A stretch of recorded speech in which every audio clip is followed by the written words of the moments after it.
Dear boys, good morning. आज class 10 का science का पहला वीडियो हम तैयार कर रहे हैं और हम चाहेंगे कि बच्चे इसको ध्यानपूर्वक देखें और समझें। तो आज आपका हम पहला लेसन फिजिक्स में विद्युत का लेसन शुरू कर रहे हैं और इस लेसन के अंतर्गत हम आपको इलेक्ट्रिसिटी, उसका इंट्रोडक्शन, इलेक्ट्रिक चार्ज क्या होता है, विद्युत आवेश, धन आवेश तथा ऋण आवेश कैसे बनता है और विद्युत धारा कैसे प्रवाहित होती है, इसके बारे में बताएंगे। प्यारे बच्चों, एक चीज़ ये भी ध्यान देना है कि हम इस पर समझाने का काम करेंगे और हम समझते हैं कि बहुत सारे बच्चों के पास बुक नहीं होगी, तो उसके लिए हम बुक का वो पेज भी फ़ोटोकॉपी के माध्यम से आपको फ़ोटो के माध्यम से भेजेंगे, तो उसको बुक के पन्ने को भी पढ़िए और इसमें समझने की कोशिश करिए। तो सबसे पहले विद्युत आवेश या विद्युत क्या चीज़ होती है, क्योंकि सबसे पहले हेडिंग है इंट्रोडक्शन ऑफ इलेक्ट्रिक, यानी हम विद्युत सबसे पहले जब इसको कोई नहीं जानता था तो हमको कैसे पता चला कि विद्युत क्या चीज़ होती है। तो कम से कम 2500 वर्ष पहले एक थेल्स नामक वैज्ञानिक थे जिन्होंने ये देखा कि एक अंबर नामक पदार्थ को किसी दूसरे पदार्थ से, बिल्ली की खाल से, रेशम के कपड़े से रगड़ने के बाद उसमें एक ऐसा गुण उत्पन्न हो जाता है जिससे वो किन्हीं छोटी छोटी वस्तुओं को, यानी कागज़ के टुकड़ों को, घास फूस के छोटे छोटे कणों को वो अपनी तरफ आकर्षित कर लेता है। तो ये एक नया तरह का गुण था कि आखिर ऐसा क्या हुआ कि हमने उसको उसमें रगड़ दिया, रगड़ने से उसके अंदर ऐसा गुण उत्पन्न हो गया जिससे वो छोटी छोटी हल्की वस्तुओं को अपनी ओर आकर्षित कर ले रहा है। इस गुण को देख करके एक उत्सुकता बढ़ी कि आखिर ये कौन सा गुण है, ये क्या है। तो जो मैंने कहा कि अंबर नाम के एक पदार्थ को रगड़ा गया, तो उस अंबर नाम के पदार्थ को ही आगे चल करके इलेक्ट्रॉन नाम दिया गया और उस इलेक्ट्रॉन के नाम पर जब और आगे इस व्यवस्था को विकसित किया गया तो इस गुण को, जिससे किन्हीं दो वस्तुओं को आपस में रगड़ने से एक वस्तु के अंदर ऐसा गुण उत्पन्न हो जाता है जो छोटी छोटी कागज़ के टुकड़ों को या छोटे छोटे घास फूस के कणों को या छोटे छोटे अन्य किसी पदार्थ के कणों को अपनी ओर आकर्षित कर लेता है। तो किसी पदार्थ के अंदर आ जाने वाले इसी गुण को विद्युत आवेश कहा गया, इलेक्ट्रिसिटी कहा गया।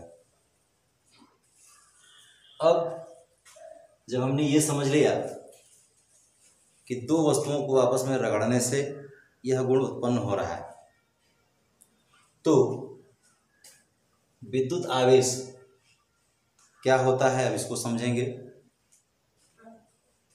तो विद्युत आवेश,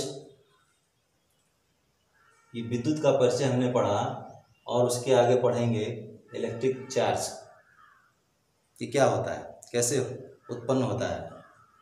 तो इसको भी हम लोग यही पढ़ेंगे कि जब हम दो वस्तुओं को आपस में रगड़ने की प्रयास करते हैं, रगड़ते हैं, तो हमें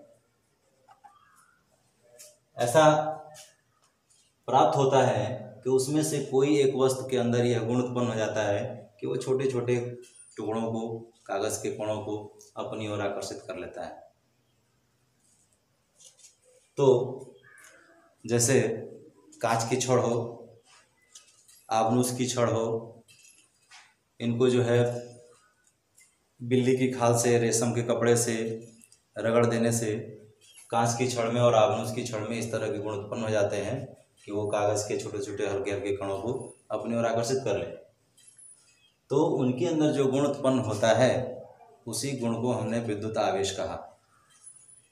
अब विद्युत आवेश दो तरह का होता है, धन आवेश तथा ऋण आवेश, positive charge and negative charge. तो पॉजिटिव चार्ज और नेगेटिव चार्ज कैसे बनता है, ये यहाँ पर देखना है। इसके लिए कई प्रयोग किए गए। सबसे पहले हम समझेंगे, मान लीजिए कि हमें नहीं पता था कि पॉजिटिव चार्ज क्या है, नेगेटिव चार्ज क्या है। फिर इसको कहाँ से जाना गया कि कौन पॉजिटिव चार्ज है और कौन नेगेटिव चार्ज है, ये थोड़ा समझने का प्रयास करेंगे। तो कांच की छड़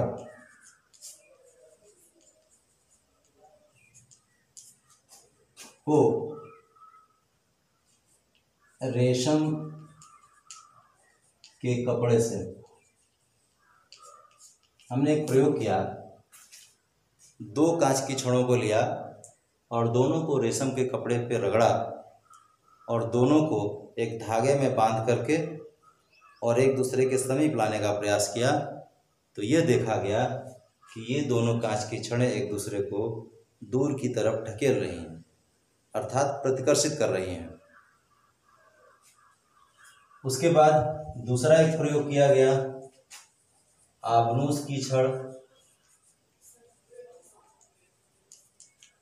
इसको बिल्ली की खाल से रगड़ा गया।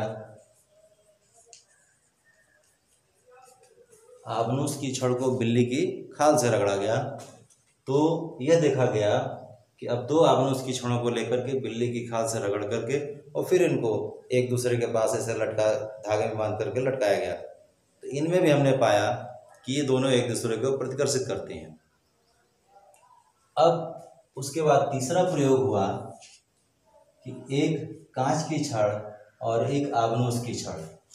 कांच की छड़ को रेशम के कपड़े से रगड़ा, आबनूस की छड़ को बिल्ली की खाल से रगड़ा और दोनों अलग अलग, दोनों छड़ों को, एक कांच की छड़ को और एक आबनूस की छड़ को, दोनों को एक पास लाने का प्रयास किया। तब हमने देखा कि इनमें आकर्षण होता है, ये दोनों एक दूसरे की ओर आती हैं, यानी एक दूसरे को खींचती हैं अपनी तरफ। तो इनके अंदर अट्रैक्शन देखा गया।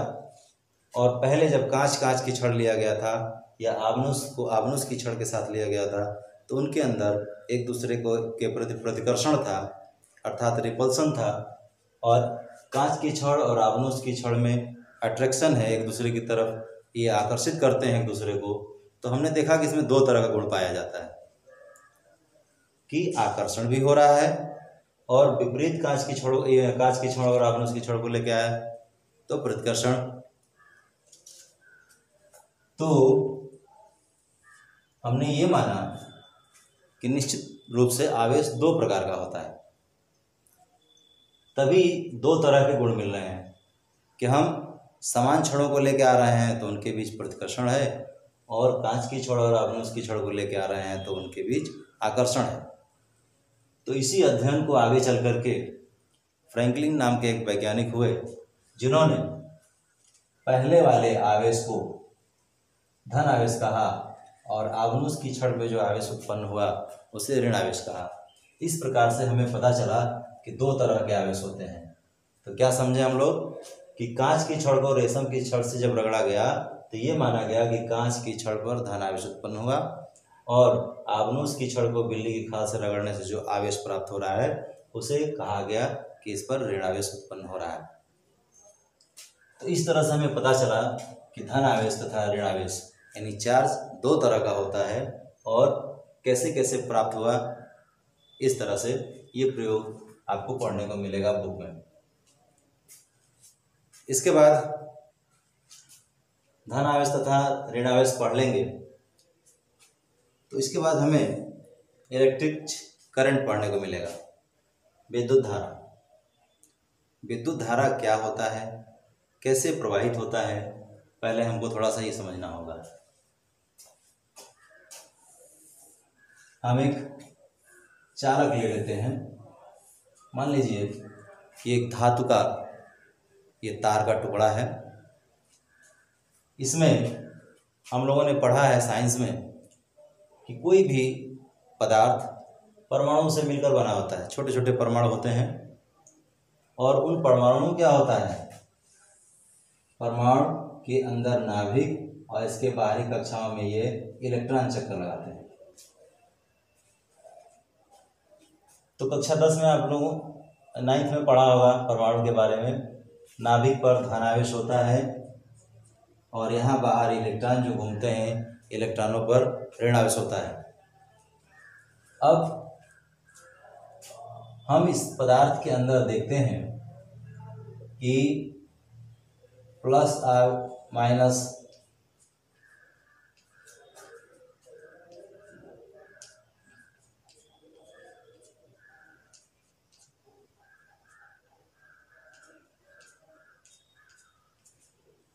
जो भी चालक होता है जिसमें हम विद्युत धारा का प्रवाह करते हैं, उसके अंतर्गत इसके अंदर धन आवेश तथा ऋण आवेश दोनों प्रकार के आवेश होते हैं।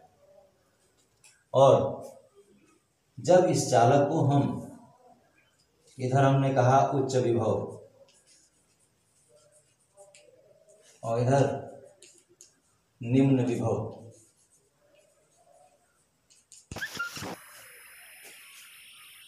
इसको किसी वोल्टेज से जोड़ा, इधर उच्च विभव हुआ और उधर निम्न विभव हुआ, तो हमें एक चीज़ याद करना पड़ेगा, समझना पड़ेगा कि उच्च विभव से निम्न विभव की ओर धारा का प्रवाह होता है।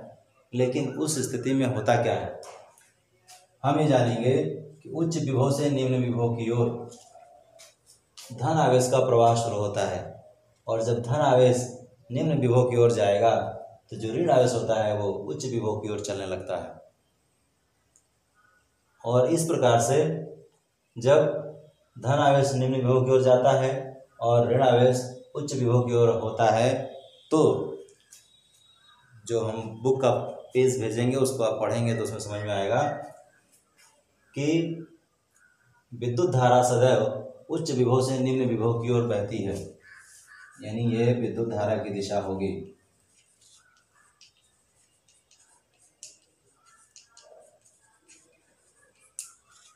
अब देखिए, धन आवेश इस दिशा में बहेंगे और ऋण आवेश इस दिशा में बहेंगे, यानी हम ये कह सकते हैं कि किसी चालक में जो विद्युत धारा के प्रवाहित होने की दिशा होती है वो इलेक्ट्रॉनों की गति के विपरीत दिशा में होती है।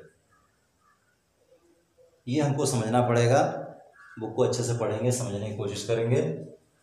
अब विद्युत धारा और आवेश में क्या संबंध होता है? विद्युत धारा बराबर आवेश बटे समय, ये होता है।